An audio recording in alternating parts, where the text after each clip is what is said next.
एक ऐसी शक्ति बताने जा रहे हैं कि आपके दिमाग की नसें खुल जाएंगी। कलयुग की एक ऐसी शक्ति पर चर्चा करेंगे।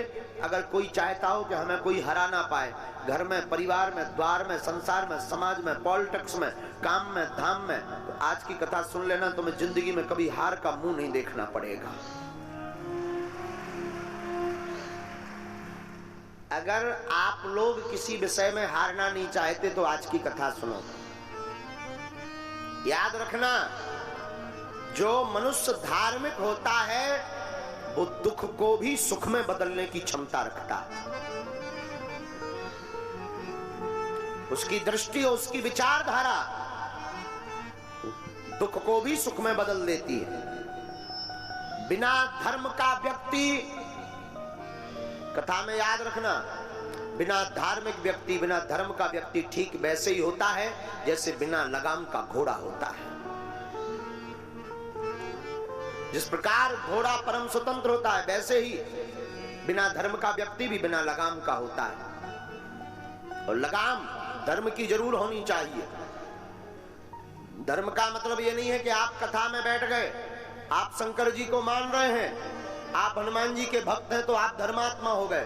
धर्म का मतलब यह है कि आपके सामने कोई भी सनातनीय हिंदू अपना धर्म का परिवर्तन ना करवा पाए। आपके सामने आपके धर्म की अवहेलना ना हो। धर्म का मतलब यह है। और याद रखना, दो धर्मों का कभी झगड़ा नहीं हुआ है, कभी नहीं हुआ है। धर्म तो एक ही है, सनातन वैदिक धर्म, बाकी पंथ हैं। याद रखना मेरे पागलो, दो धर्म का कभी झगड़ा नहीं हुआ। झगड़ा हमेशा धर्म और अधर्म का होता है। दो धर्मों का हो ही नहीं सकता। लाइट में केवल करंट में अर्थिंग और अर्थिंग दो वायर लगा दिए जाएं बल्ब में, तो क्या बल्ब जलेगा? जवाब दीजिए, बोलिए। क्या करना पड़ेगा? अर्थ के साथ फेस देना पड़ेगा। हाँ जी अन्ना जी। न्यूट्रल के साथ में हाँ जी अन्ना जी, तभी जलेगा ना।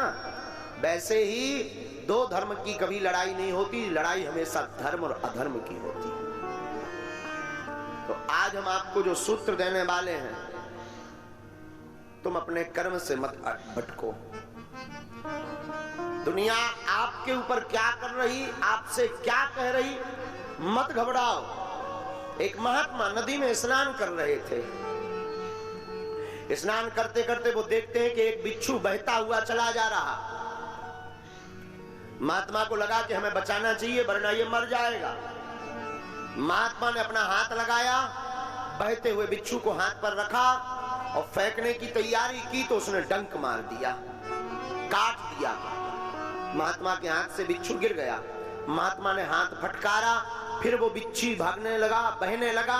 महात्मा ने फिर हाथ लगाया और हाथ पर रखा। वो बिच्छू ने फिर काट दिया, वो फिर गिर गया। महात्मा ने फिर हाथ फटकारा।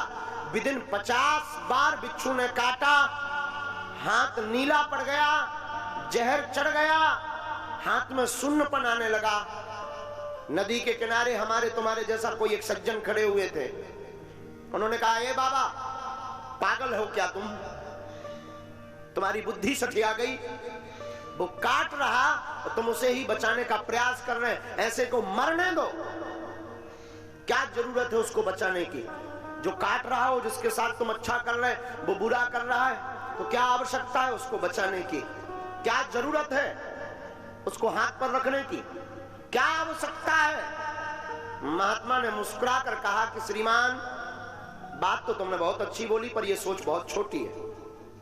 श्रीमान, याद रखो, जब वो बिच्छू अपनी प्रवृत्ति नहीं छोड़ सकता, बिच्छू जब काटना नहीं छोड़ सकता, तो साधु बचाना कैसे छोड़ देवे? वो अपना काम कर रहा, हम अपना काम कर रहे। वो मरते मरते भी अपनी आदत नहीं छोड़ रहा और हम जीते जीते अपनी आदत छोड़ दें।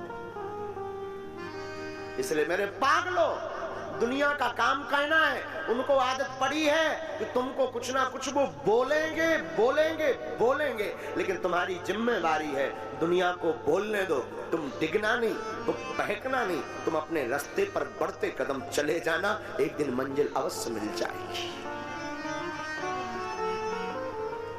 चाहे वो मंजिल परमात्मा को पाने की हो, या वो मंजिल आपकी जिंदगी की हो, या कोई पद पाने की मंजिल हो, या प्रतिष्ठा पाने की मंजिल हो, या भगवान को पाने की मंजिल हो, लोगों को कहने देना, लोग कहते रहेंगे, तुम बढ़ते जाना और एक दिन मंजिल पा जाओगे मेरे पागलों।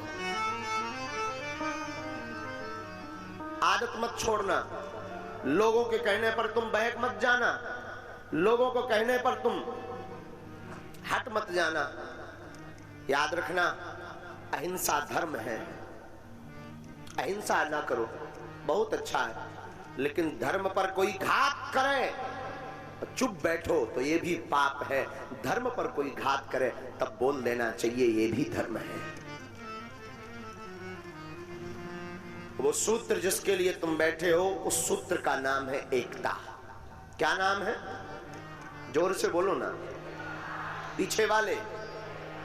त्रेतायाम मंत्रम शक्तिश्च ज्ञान शक्ति कृते युगे, द्वापरे युद्ध शक्तिश्च